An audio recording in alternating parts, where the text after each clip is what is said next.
नमस्कार दोस्तों, स्वागत है आप सभी का हमारे YouTube चैनल के ऊपर। देखिए दोस्तों, बात करने वाले हैं 20 जनवरी 2019 से रिलेटेड जो भी मोस्ट इंपॉर्टेंट करंट अफेयर्स बने हैं उन सभी के बारे में एक क्विज तैयार की है और सारी क्वेश्चन अपन क्विज के माध्यम से ही सोल्व करेंगे। तो देखिए, बिना वक्त हुए आज का वीडियो अपन शुरू करते हैं। आज का पहला क्वेश्चन है, भारतीय सिनेमा राष्ट्रीय संग्रहालय का उद्घाटन किसने किया है? तो देखिए, इसका उद्घाटन है वो भारत देश के जो प्रधानमंत्री नरेंद्र मोदी हैं उनके द्वारा किया गया है। देखिए, इसका जो उद्घाटन है वो मुंबई के अंतर्गत किया गया है। मुंबई में देश के पहले भारतीय सिनेमा राष्ट्रीय संग्रहालय यानी कि NMIC का उद्घाटन किया गया है। ये जो संग्रहालय है, इस संग्रहालय के अंतर्गत 61 करोड़ रुपए की लागत आई है और इसे NBCC इंडिया लिमिटेड के द्वारा बनाया गया है। संग्रहालय का उद्देश्य आगंतुकों को विजुअल ग्राफिक्स, शिल्पकृतियां, संवादमूलक प्रदर्शनियां और निरूपण विधा में भारतीय सिनेमा की एक सदी से अधिक की दिलचस्प यात्रा को दर्शाना है। ये जो संग्रहालय है, इस नए भवन में 4 प्रदर्शनी हॉल लगाए गए हैं। गांधी और सिनेमा, बाल फिल्म स्टूडियो, प्रौद्योगिकी, रचनात्मक और भारतीय सिनेमा तथा भारत के पार सिनेमा इसके अंतर्गत दर्शाए गए हैं। ये जो संग्रहालय है 1997 के अंतर्गत इसकी कल्पना की गई थी। भारतीय विज्ञान संग्रहालय परिषद के द्वारा इस संग्रहालय को डिजाइन किया गया है। तो भारतीय सिनेमा राष्ट्रीय संग्रहालय का उद्घाटन किसके द्वारा किया गया है? प्रधानमंत्री नरेंद्र मोदी के द्वारा किया गया है। नेक्स्ट क्वेश्चन आपको दे रखा है, राष्ट्रीय आपदा प्रतिक्रिया बल की स्थापना कब हुई? तो राष्ट्रीय आपदा प्रतिक्रिया बल की स्थापना 19 जनवरी 2006 को हुई थी। देखिए, ये करंट अफेयर से रिलेटेड इसलिए बनता है क्योंकि राष्ट्रीय आपदा प्रतिक्रिया बल है उसका अभी कौन सा स्थापना दिवस मनाया गया है? 14वां स्थापना दिवस मनाया गया है। 19 जनवरी 2019 को राष्ट्रीय आपदा प्रतिक्रिया बल का 14वां स्थापना दिवस मनाया गया है। NDRF की स्थापना है वो 19 जनवरी 2006 को हुई थी। देश में और विभिन्न देशों में किसी भी प्रकार की आपदा की प्रतिक्रिया को सक्षम बनाने हेतु एक विशेष बल के रूप में इसकी स्थापना की गई है। दरअसल राष्ट्रीय जो आपदा प्रतिक्रिया बल है वो आपदा प्रबंधन अधिनियम 2005 के तहत भयंकर परिस्थिति या फिर आपदा के ऊपर विशेष प्रतिक्रिया के उद्देश्य से एक गठित विशेष बल है जिसकी स्थापना 19 जनवरी 2006 को की गई थी। नेक्स्ट क्वेश्चन दे रखा है, Laureus world comeback of the year award के लिए किसे नामित किया गया है? तो विनेश फोगाट को नामित किया गया है। विनेश फोगाट क्या हुआ? इसका राइट आंसर होगा शीर्ष भारतीय पहलवान, महिला पहलवान है विनेश फोगाट, 24 साल के हैं और प्रतिष्ठित Laureus world comeback of the year award से नामित होने वाली पहली भारतीय एथलीट बन गई हैं। अमेरिका टूर चैंपियनशिप विजेता जो टाइगर वुड्स हैं उसके साथ में इनको भी नामित किया गया है। विनेश हैं वो हरियाणा से बिलोंग करती हैं और गोल्ड कोस्ट राष्ट्रमंडल खेल और जकार्ता एशियाई खेलों में स्वर्ण पदक जीतने के लिए लंबी चोट से संघर्ष करने के बाद इन्होंने शानदार वापसी की है। तो विनेश फोगाट हैं जिन्होंने Laureus world comeback of the year award के लिए नामित किया गया है। नेक्स्ट क्वेश्चन आपको दे रखा है, वर्ष 2019 जापान प्राइज से किसे नामित किया गया? तो देखिए, डॉक्टर रतनलाल है इसका राइट आंसर होगा। जापान प्राइज फाउंडेशन के अनुसार भारत में जन्मे प्रोफेसर डॉक्टर रतनलाल को जैविक उत्पादन के लिए पारिस्थितिक विज्ञान के क्षेत्र में उनके योगदान के लिए 2019 में जापान प्राइज से इनको सम्मानित किया जाएगा। डॉक्टर रतनलाल हैं वो कोलंबस ओहायो अमेरिका में ओहायो स्टेट यूनिवर्सिटी में मृदा विज्ञान के प्रोफेसर हैं। डॉक्टर योशियो ओकामोटो को पदार्थ एवं उत्पादन क्षेत्र में वर्ष 2019 के जापान प्राइज से सम्मानित किया जाएगा। प्रत्येक पुरस्कार विजेता को 8 अप्रैल 2019 को टोक्यो में आयोजित होने वाले एक समारोह के अंतर्गत इनको ये पुरस्कार वो प्रदान किए जाएंगे। स्मरणीय स्वर्ण पदक और 50 मिलियन जापानी येन यानी कि 4,50,000 अमेरिकी डॉलर का नगद पुरस्कार है वो इनको प्रदान किया जाएगा। जो श्री लाल हैं डॉक्टर रतनलाल वो पश्चिमी पंजाब जो कि पाकिस्तान का भाग है उसके गुजरावाला में इनका जन्म हुआ था और इनका जो परिवार है वो 1948 में शरणार्थी के रूप में भारत आया था।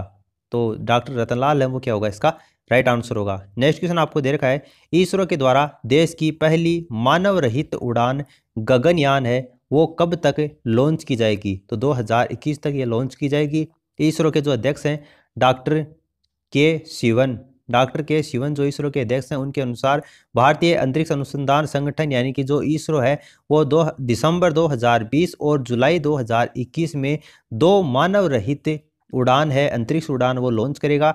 देश की पहली मानव युक्त अंतरिक्ष उड़ान जो गगनयान है वो दिसंबर 2021 तक 7 दिनों के लिए 3 मनुष्यों को अंतरिक्ष में ले जाएगी। वर्ष 2021 में गगनयान के लिए इसरो का मानव रहित परीक्षण मिशन जानवरों को नहीं बल्कि मानव रोबोट को ले जाएगा, यानी ह्यूमनॉइड्स को ले जाएगा।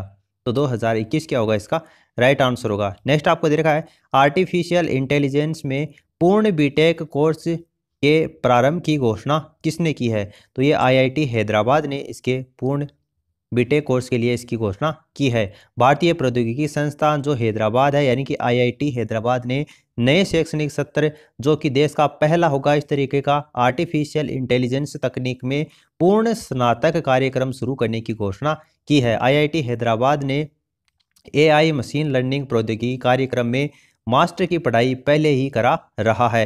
केमिकल इंजीनियरिंग और मैकेनिकल इंजीनियरिंग में बीटेक जैसी अन्य जो डिग्री हासिल करने वाले छात्र हैं वो अब आने वाले शैक्षणिक सत्र में एआई में कुछ कार्य कर सकते हैं। तो आईआईटी हैदराबाद क्या होगा इस क्वेश्चन का राइट आंसर होगा। नेक्स्ट क्वेश्चन आपको दे रखा है आईसीसी का मुख्य कार्यकारी अधिकारी किसे नियुक्त किया गया है? तो मनु सवने को नियुक्त किया गया है। मनु सवने इसका राइट आंसर होगा। अंतर्राष्ट्रीय क्रिकेट परिषद जिसको आईसीसी के नाम से जाना जाता है, मीडिया पेशेवर मनु सवने को अपना नया मुख्य कार्यकारी अधिकारी यानी कि जो सीईओ है वो नियुक्त किया है। वह वर्तमान पदग्राही डेविस जो रिचर्डसन है उसकी जगह लेंगे, जो इंग्लैंड में इस वर्ष होने वाली ग्रीष्मकालीन एक दिवसीय विश्व कप की समाप्ति के बाद में ये अपना पद है वो छोड़ देंगे और उसके बाद में मनु सवने है वो इस पद के ऊपर बैठेंगे। तो मनु सवने क्या होगा इसका राइट आंसर होगा।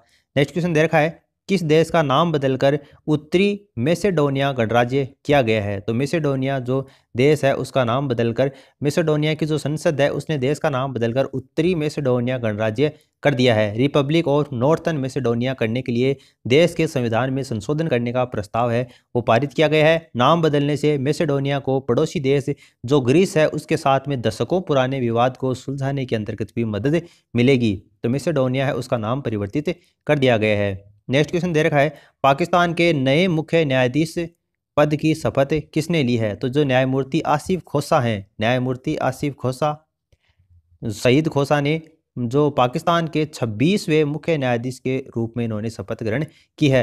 राष्ट्रपति आरिफ अलवी ने मुख्य न्यायाधीश साकिब निसार की सेवानिवृत्ति के बाद में पद ग्रहण करने वाले नए मुख्य न्यायाधीश के रूप में इन्होंने शपथ ग्रहण की है। न्यायमूर्ति जो आसिफ सईद खोसा हैं उनके जन्म की बात करें तो 1954 के अंतर्गत पाकिस्तान के पंजाब प्रांत के डेरा गाजी खान क्षेत्र में इनका जन्म हुआ था। पाकिस्तान का मुख्य न्यायाधीश यानी कि जो सीजेपी है, पाकिस्तान की न्यायालय व्यवस्था जो सरकार की न्यायिक शाखा है उसका प्रमुख और पाकिस्तान के सर्वोच्च न्यायालय का मुख्य अधिकारी होता है, मुख्य न्यायाधीश होता है। तो जो पाकिस्तान के नए मुख्य न्यायाधीश हैं वो आसिफ सईद खोसा को नियुक्त किया गया है। नेक्स्ट क्वेश्चन आपको दे रखा है पोचाराम श्रीनिवास रेड्डी को किस राज्य की विधानसभा का अध्यक्ष चुना गया है? तो तेलंगाना राज्य है उसकी विधानसभा का अध्यक्ष चुना गया है। पूर्व कृषि मंत्री पोचाराम श्रीनिवास रेड्डी हैं, 69 वर्ष के हैं और सर्वसम्मति से तेलंगाना विधानसभा का अध्यक्ष इनको चुना गया है। श्रीनिवासन रेड्डी तेलंगाना राष्ट्र समिति के एक अनुभवी नेता हैं। अस्थायी अध्यक्ष जो मुमताज अहमद खान है उन्होंने श्री रेड्डी के विधानसभा अध्यक्ष के रूप में निर्वाचन की औपचारिक घोषणा कर दी है। तो तेलंगाना राज्य है उसका विधानसभा का अध्यक्ष इनको पोचाराम श्रीनिवास रेड्डी को नियुक्त किया जाएगा। नेक्स्ट क्वेश्चन दे रखा है कौन सी टीम ऑस्ट्रेलिया में सभी प्रारूपों में द्विपक्षीय श्रृंखला जीतने वाली पहली टीम बनी है? तो भारतीय टीम बनी है जो कि भी ऑस्ट्रेलिया दौरे के ऊपर है।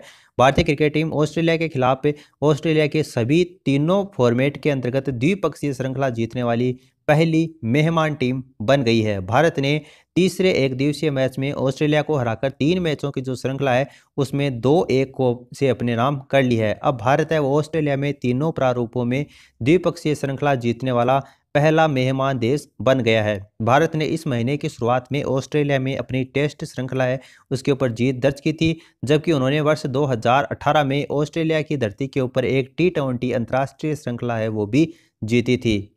धोनी है उनको मैन ऑफ द सीरीज घोषित किया गया है। तो भारत वो एक ऐसी टीम है जो ऑस्ट्रेलिया में सभी प्रारूपों में द्विपक्षीय श्रृंखला जीतने वाली पहली टीम बन गई है। तो देखिए दोस्तों, इस तरीके से अपने बात की है 20 जनवरी 2019 से रिलेटेड जो भी मोस्ट इंपॉर्टेंट करंट अफेयर्स बने हैं उसके बारे में अपने बात की है। ये सीरीज आगे इसी तरीके से जारी रहेगी। वीडियो अच्छा लगा तो इसे लाइक कीजिए और अपने दोस्तों के साथ में शेयर कीजिए ताकि सभी को अपनी स्टडी में बेनिफिट मिल सके। और अभी तक आप हमारे चैनल के नए मेहमान हैं तो चैनल को सब्सक्राइब करने के साथ साथ में घंटी के आइकन को प्रेस कर लें ताकि लेटेस्ट अपडेट आपको समय समय के ऊपर प्राप्त हो रहे हैं। मिलते हैं अपन नेक्स्ट वीडियो में। Thanks for watching and keep learning. जय हिंद।